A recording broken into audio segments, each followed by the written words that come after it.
I also think you need to come this way a little bit. Why do you always feel like you need to pull me? Why can't you just let me move over? I you always pull me. I like to be helpful.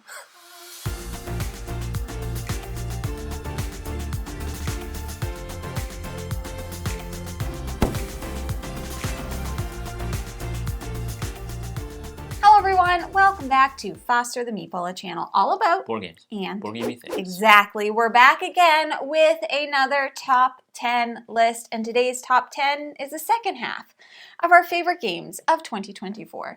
These are the top 10 new to us games of 2024.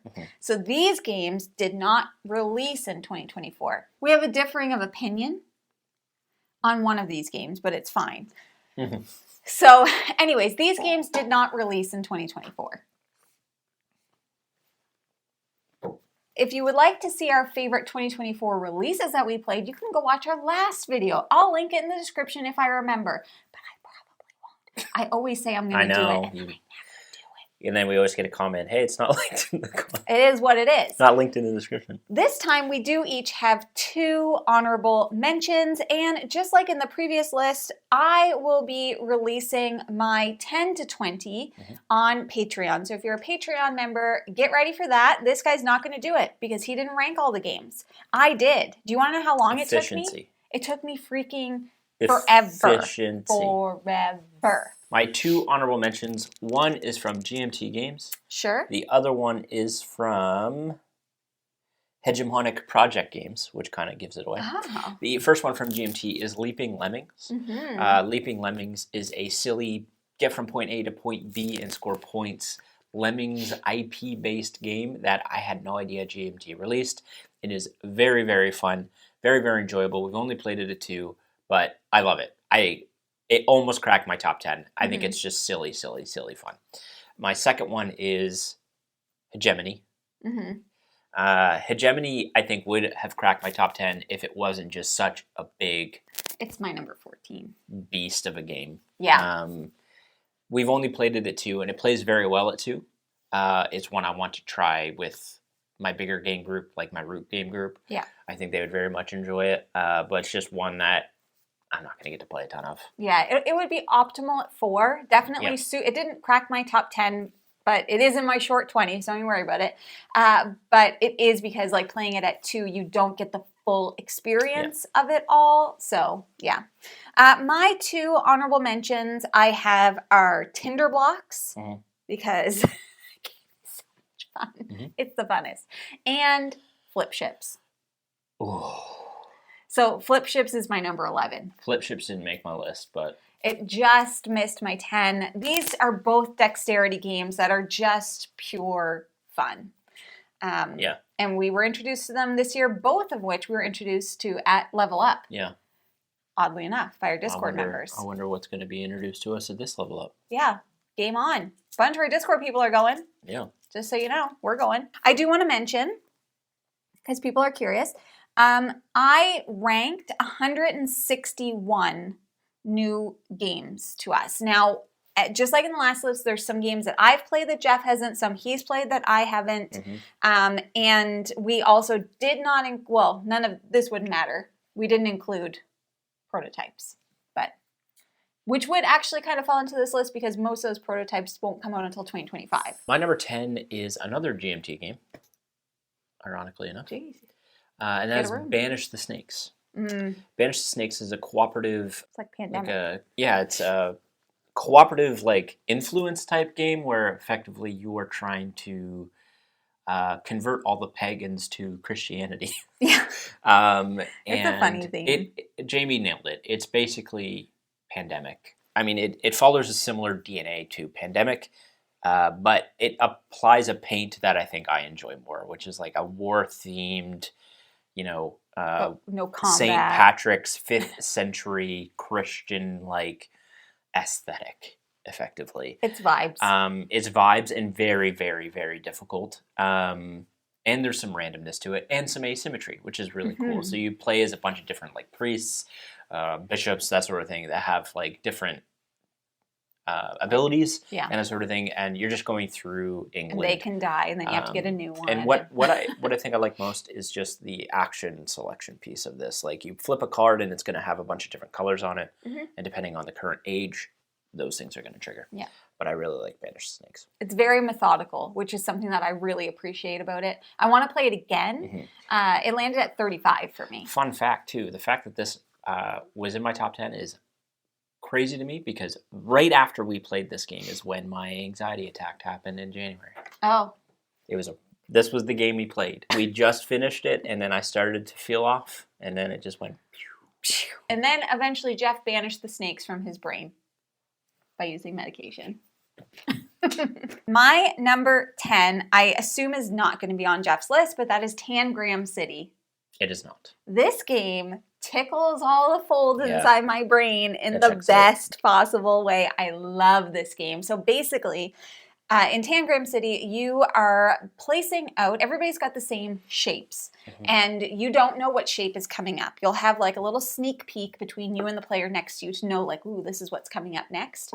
But a shape is going to be flipped, and then you have to place it into your city, and you have to choose to place it on the grassy side or the urban side, and that's all going to matter for scoring. There is a way to fit all of the shapes perfectly in your little city. Yes. But it is so hard, especially when you're trying to like go for the different scoring, and every like round you're going to be scoring based on what you have. So the scoring kind of like it builds, it escalates as the game goes on. It is just like such a great little puzzle game. I played it for the first time, I think, at Canada Plays, and then I introduced it to Jeff, and we played it again with Nick as well, and it's just... I love the way these kind of games make me feel, which I think is the opposite reaction that Jeff has. Correct. You don't like the way they make you feel.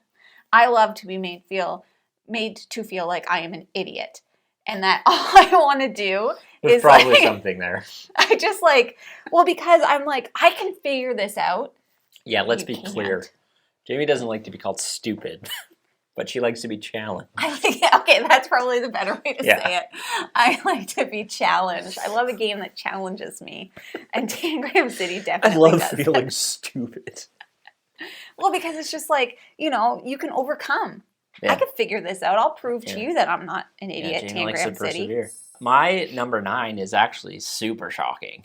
And I don't know how you felt about this game, but I loved it, and I know a lot of people don't like it. Oh. And that is Mycelium, a mushroom game. A lot of people don't like that game? Yeah. It's not in my top 10. But I shouldn't say a lot. There was people in our Discord that were kind of poo-pooing on it. It's my number 46. Which is fine and valid. I love pickup and delivery games. This isn't necessarily a pickup and deliver game, but it is a route building game, which I think both of those things kind of fall in hand in hand. Ultimately, what you're trying to do in Mycelium, and we've only played it at 2-player, which I think is the player count I would want to play it out the most, but you're basically just trying to build out your routes to bring nutrients back to your home base, effectively. And it's super mean. You can cut people off. And I don't know, I loved the puzzle of figuring out where to put your pieces the most efficiently, when to try and get the pieces for your routes, as opposed to moving along your route paths. It's a very, very, very, very cute. I love the production in this game, and it's one I want to play more of. It shocked me how much I enjoyed this game. You did really. We finished playing Jeff's like, I really like that game. And I still do. I would love to play it again. I would love to try it at 3 and 4. But Mycelium, a mushroom game I very, very much enjoyed. But I know maybe not a lot of people do. Yeah, I really liked it too. My number 9... Not enough. My number 9 is Aquatica from Arcane Wonders. God, these lists are going to be... Our lists are going to be different. This list is a very good look into the differences in terms of enjoyment of Jamie and I. Because this is another difficult style, like engine builder, where you're trying to like build the best. I have none of those types of games. Engine, and you're trying to get everything to work in like the best way, and you got the cards in your hands, you're playing out, you're doing all these things.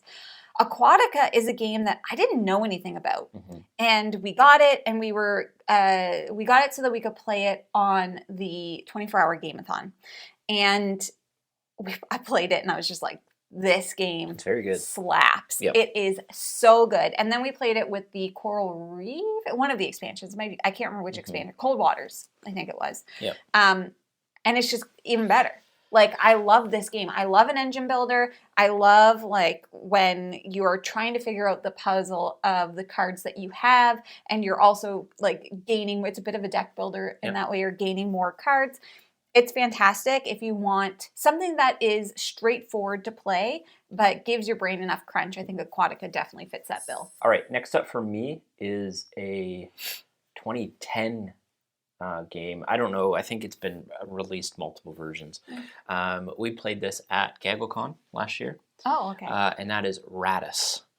Radis. We played Big Box. Radis is a area majority game where effectively you are trying to limit the spread of the plague, but allow it to spread to regions you don't care about. Yeah, to other people's regions. You want your population to survive, but not other people's population. And you can like kind of share those regions and that sort of thing with other players. Yeah. But it is very, very, very enjoyable. I do tend to love area control, area majority games. It's very, very mean. Christy and I were doing girl power. The theme really resonates with me. I think it's really interesting to the history of that. But yeah, I very, very much enjoyed Radis, and we now have it in our collection, and I'm excited to play more of it. Yeah, loved it. So good. My number 8 is one that I didn't know anything about. Nick put it out. He grabbed it, put it on the table at BGG Con. Okay. And that is Powerline. Oh! It didn't make your list. Probably should have, but it didn't. Okay. But I don't. I think it'd be up there. Powerline's another kind of puzzly game where So you are good. trying to build out power lines, but you can't. Like, you can only put out, I think, 3 different. You can only work on 3 different power lines at a time, and then there's a bunch, and you are essentially doing that by placing out, like, there's die numbers that correspond to all the different, kind of, exactly, and you're like trying to build them out so that you can make connections, so you could score points, so you could do all of these things, and it was a great little like puzzle. And I think one of the reasons why I enjoyed it so much is because we didn't know anything about this game.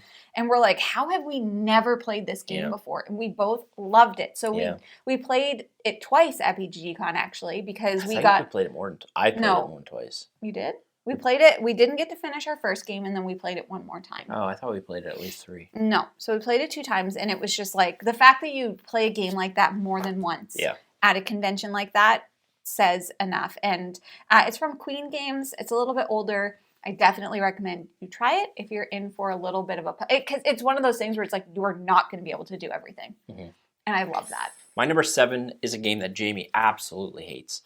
And we don't have in our collection and probably never will because of the fact that Jamie hates it. I do think this is a very group-dependent game. We've played it. I've played it once with my friends over at Table Knots and played it once at Level Up. And that is Zoo Vadis. Zoo Vadis is a re-implementation of an older Reiner Knizia game called Coup Vadis, I think. But Zoo Vadis is a negotiation game where you are trying to get people to side with you in order to progress through this board state. And effectively, you're trying to get to the end. But you need everyone around you to help you get to the end through negotiation. And so I understand why Jamie hates it. I hate negotiation. Jamie does not like negotiation. I normally don't, but this one doesn't feel quite the same. It's not like, I don't like negotiation when it's like, hey, I'll give you $5. And someone's like, nah. It's like, well, I'll give you 6. I'll give you 7. This is basically, negotiation is, will you let me do this? Yes or no? Because I'll let you do something else. Because I will let you do something, and you're not bound to anything. Yeah, and nothing's off limits. You can really screw people over. It's very king-makey, which is, again, some of my favorite. Like, Brute is very king-making, et cetera, et cetera. And so it's not a surprise I love Zoo Vadis, and I'm not surprised that Jamie doesn't like it. But I very much enjoy it, and I think it's one I'll play when the right people are around. But Zoo Vadis, number 7, I think it's great. I hate negotiation because I always feel like I'm being taken advantage of. I don't know. I can't understand what a good deal is. That's fair. And I hate that. My number 7, Jeff has never played. It's a solo-only game, and that is Witchcraft. Yes. And I freaking loved this game. I know there's some people that have mentioned that they find it way too challenging, but once again, I don't want to win. Perseverance. I don't want to win, and if I do win someday, then I'll be super proud of myself. But basically, in this game, you are kind of like acting as a witch coven, and you are trying to persuade different jurors to believe you. And you are going to be doing that by overcoming different missions by playing out, I have to sneeze. As soon as I said it, it went away. By playing out different witches in your hand, and all of those witches are parts of different families, so some of them play off of each other, and you have to like kind of use some of them where you're going to get them back, and then you have to use other parts of them where they're going to be gone, and then you lose those cards, you can recruit more. And it's just so challenging. The missions will build and more bad things get added to them and all of this stuff. And I just think like it's such a fun little puzzle. I have played Resist. I only played it on BGA, which is the first kind of iteration of this game, war themed.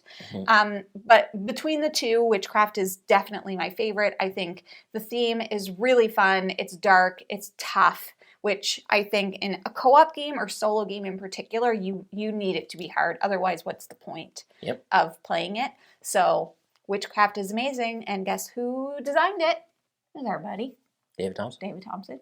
What a guy. He's a genius. He is a genius. Next up for me, my number 6 is one of the weirdest board games I've ever played. The theme's weird, the mechanisms are weird, it's weird, and it is Cosmic Frog. Cosmic Frog. Oh, this was your first year playing it too. Yeah, Cosmic Frog is just a big battle game. It effectively is just a big battle game where you are basically acting as cosmic frogs harvesting terrain types. You're trying to eat the world, put it in your gullet and into your vault to hang on for later to score victory points. You throw them up. There's asymmetry in this game, and you're just basically beating each other up. It's weird. So weird and so fun. Some of the asymmetrical powers are just bonkers. Like when I first played it, I had this power where I put a die in my hand, and if the person could guess it right, something would happen. If they got it wrong, something would happen. The powers are just nuts. The theme is so unique, and I just love that they just went for the fences with this one, and it's so fun. It reminds me of like Battletoads for an old video game. It's just really fun to play with your friends and just punch each other into oblivion. But yeah, Cosmic Frog. I'll always play this game. It's so fun. We played it at 2. I think the optimal would be to play at a higher player count. We played it at 3. No, just you and me. Wasn't it? No, we played with Max. I played it with Max 3 with me, you, and Max. Yeah. And then I played it at 4 when I was in Kentucky. I feel like the more players you can play this with, the better it would be. Yeah. So my number 6 is a game that Jeff and I disagree on about its release. I went by the BGG date, and Jeff went by the North America release. That is Pagan, Fate of Rona from Capstone Games. What number was it on your 2024? Was it 6? I don't remember. 6? That's funny. It's my 6 on this one. So Jeff explained this in our previous video, but this is a different video. So here we go. Basically, one person is playing as a witch hunter. The other person is playing as a witch. It's a 2-player asymmetrical game. It is a deduction game that has a high level of strategy, asymmetry, all of that good stuff.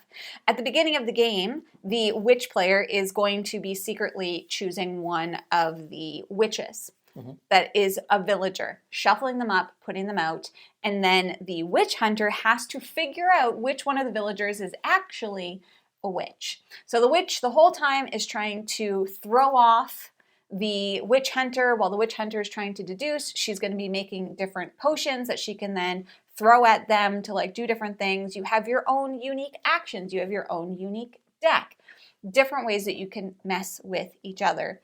And it is just very tense. This game is so tense and stressful. Like, I played as the witch, and the whole time you're like, oh, just don't. Like, because you're like, you have to play out cards onto the villagers as the witch, which can then give you away. So you have to kind of like spread yourself out, and you're like, am I being too obvious? Am I not being obvious enough? In our last play, like, Jeff was convinced that I was this one, and I was like, hee hee.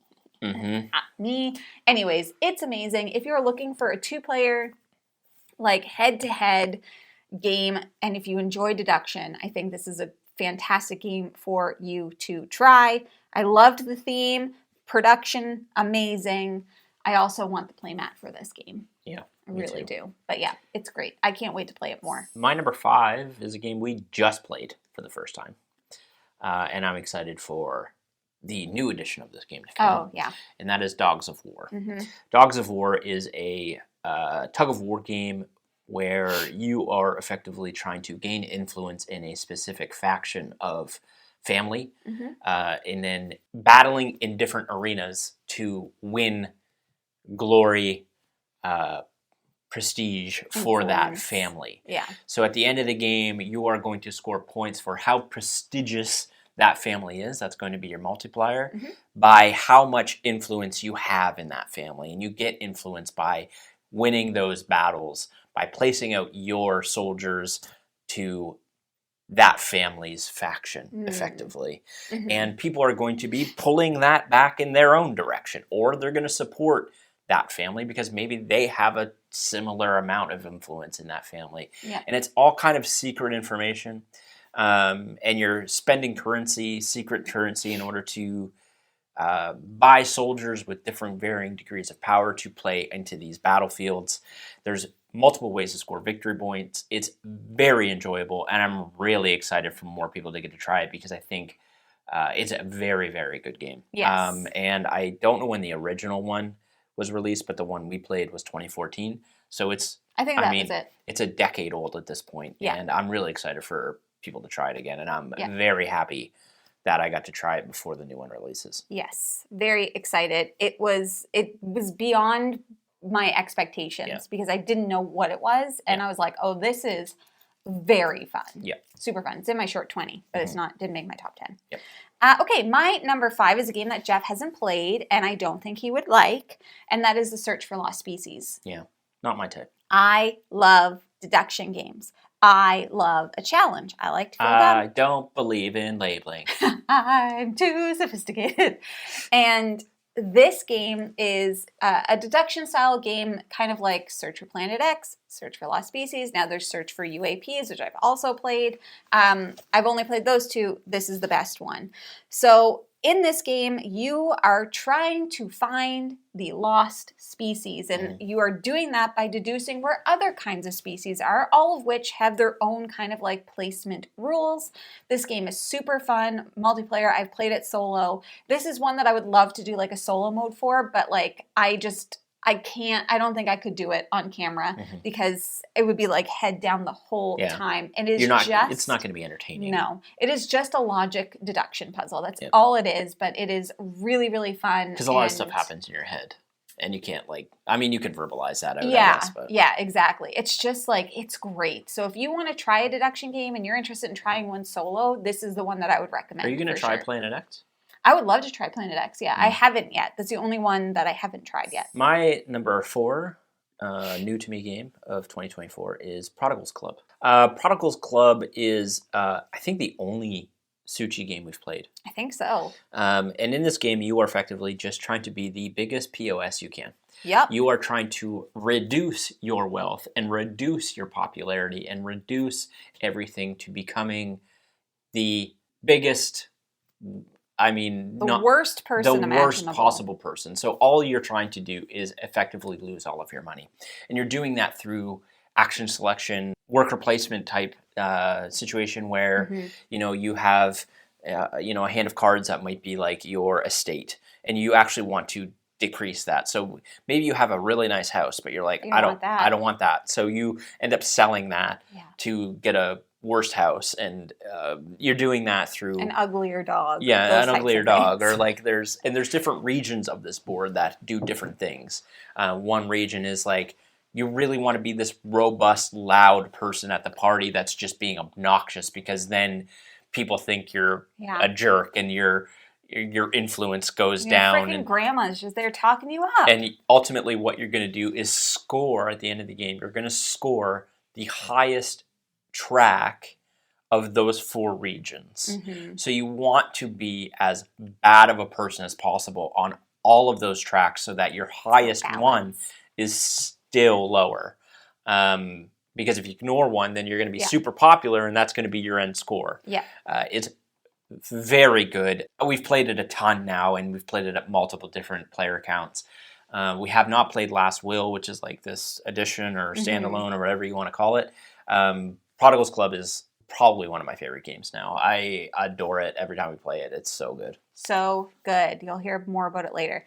My number 4 is from Bad Comet Games, and that is Life of the Amazonia. Yeah. Another one that I didn't really hear anything about, and I was like, oh, they sent it to us and we tried it, and I was immediately like, oh, like we played it together, stopped, and then I played it solo twice in a row, all in the same night. So basically, in Life of the Amazonia, you're living your life in the Amazonia. Okay, so what you are doing is you are kind of like trying to build out different habitats to satisfy different types of animals. And those animals, as you put them out onto your player board, they're going to score you points. It has a really unique kind of like, not tower, but like stairs that you're going to be... It's a waterfall, isn't it?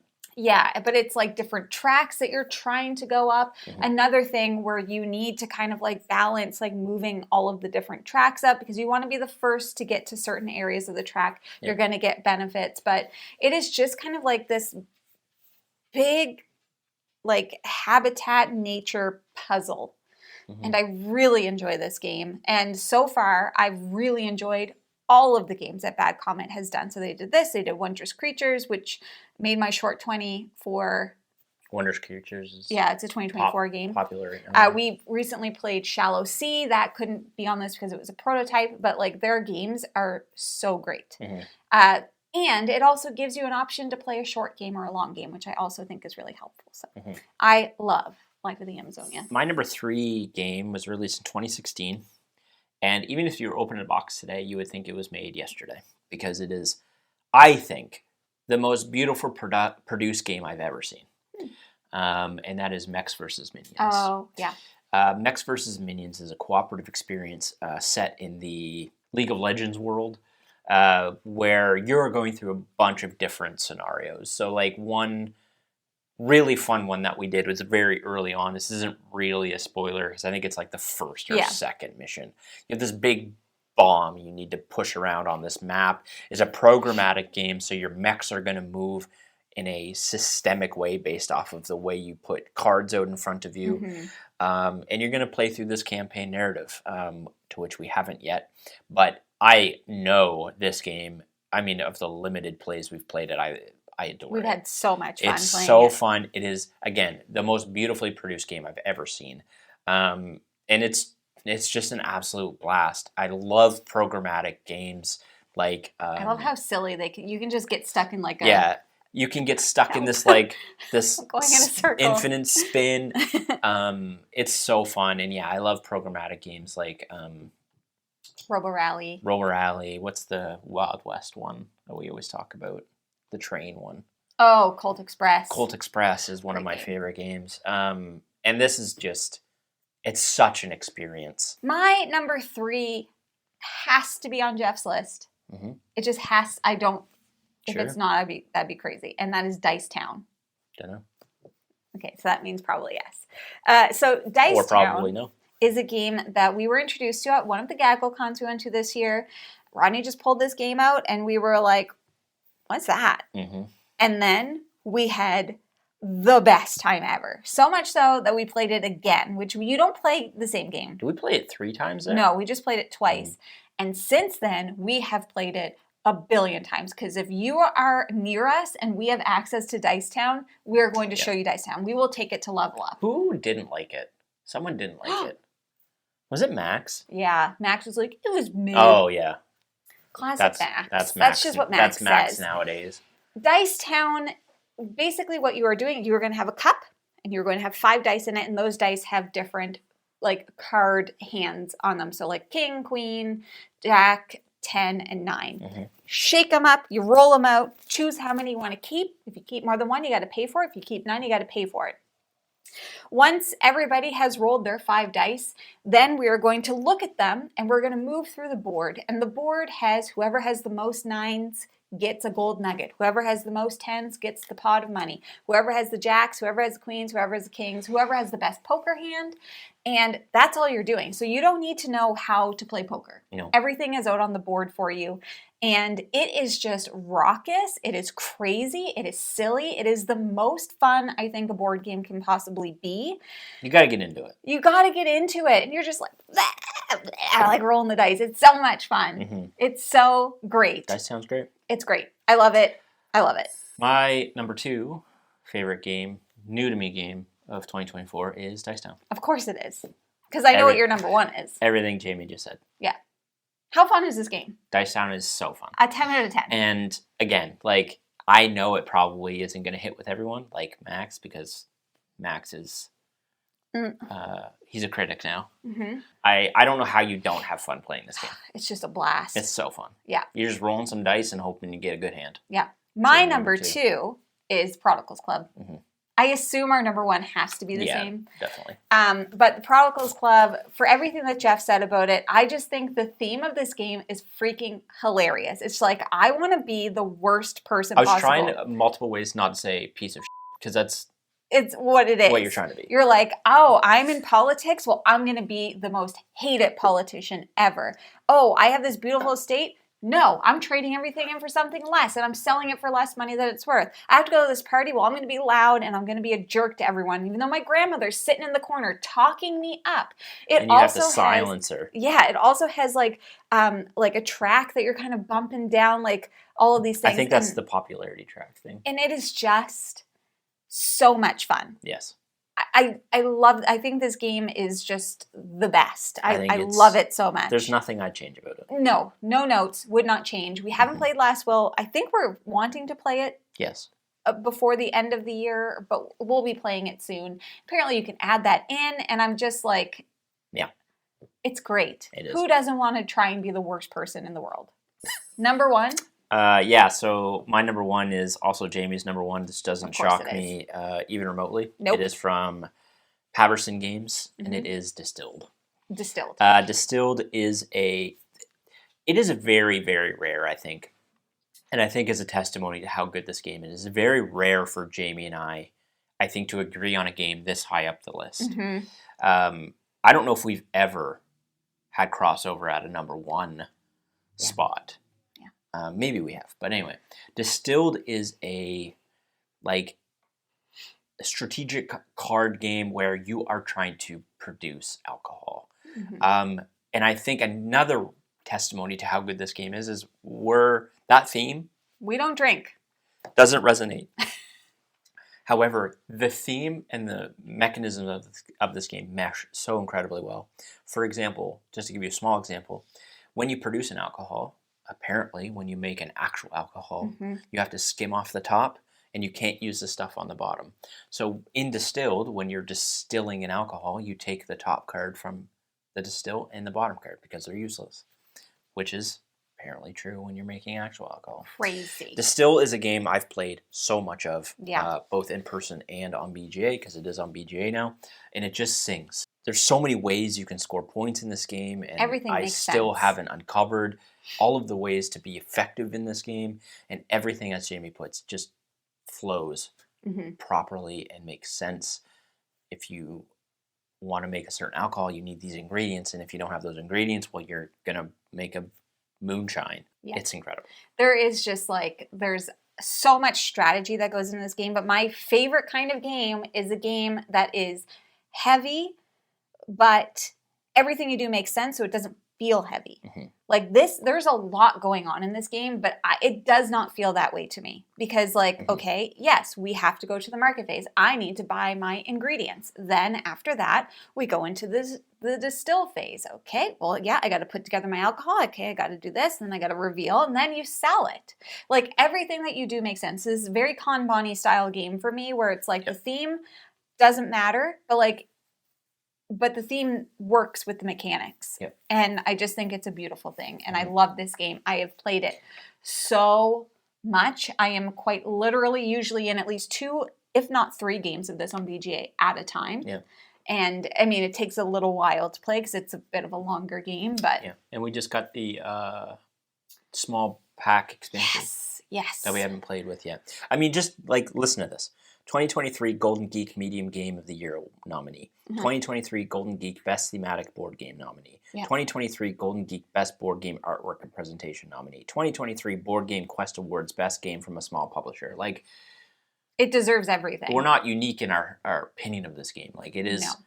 I think most people that have played it would agree. Maybe not to the same degree that we do, but I mean, I think it's pretty well known that this game is very, very, very good. Yeah, this is one of those games that, like, you play it for the first time and you're like, ugh, it just clicks and it just feels good. And I mean, love this it. was their first game. Yeah.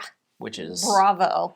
And now we've also, like, had a chance to experience Lucier, and I'm just like, what next? Yeah. Just give me all of your games. What is next? I'm so excited for everything that Paverson's doing. So those, my friends, are our favorite board games of 2024 that did not come out in 2024. We would love to know in the comments below, what are some of the best games that you have played this year? Please let us know. What do you think about our picks? You could tell us that they're wrong, but we don't care. Because it's our opinion, it doesn't matter. So that is everything that we have for the video today. We're going to have one more video for you before the end of the year. Then we're launching into 2025. That's crazy. That is crazy. That's wild. Anyways, if you're interested in buying board games like any of the many that we mentioned today, you should first start by checking your friendly local gaming store. For us, that is the Boardroom Game Cafe. And if you like what you see, please subscribe. We hope to see you again soon. And now we say goodbye. Goodbye. Later days.